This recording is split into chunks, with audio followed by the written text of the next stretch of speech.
important just because it's the essential found family for a lot of us, just because so many of us get turned away and so many of us have struggled with finding acceptance, that being able to come in here and just have people come up and run up and hug you because they're just excited to see you as you, it's incredibly powerful.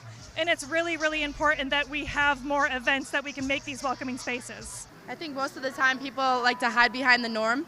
Until it's time to be out and proud in places like this where you can be without there being anything to be scared of or feeling judged by, you know. There's still such a stigma, and so many people are afraid to be who they are because there's backlash of it. It's now coming not only from a local level, from a family level, but from a federal level of saying that these people shouldn't exist or don't have the same rights. So I think having the community, if we're going to do any impact to swing it back how it should be, it has to be in numbers.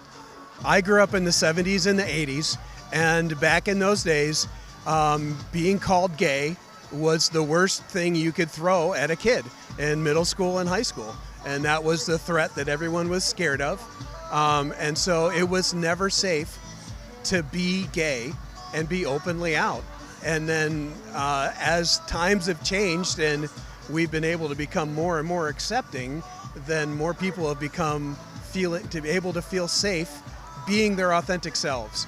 And the recent political shift and the allowance by the administration and the allies of empowering the hate voices has made it more difficult now than it was just a few years ago to be out and live your authentic self.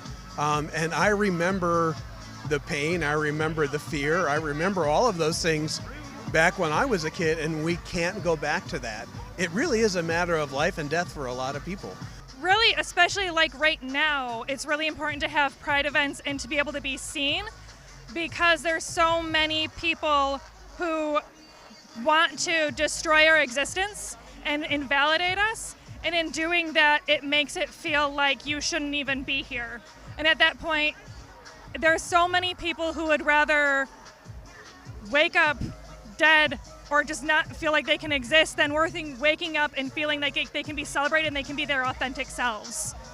And so I think that even Pride at this point is a form of protest, just because we are being authentically us when we're told so often that that's not okay, when we're just trying to exist.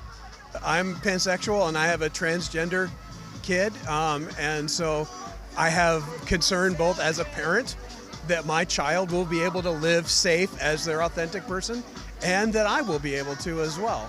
And so it's so important to have our voices seen, have our numbers known, and to be out in the public so that we don't continue to shrink back into being put away and hidden like we used to be. When you live authentically, the rest of your life is better.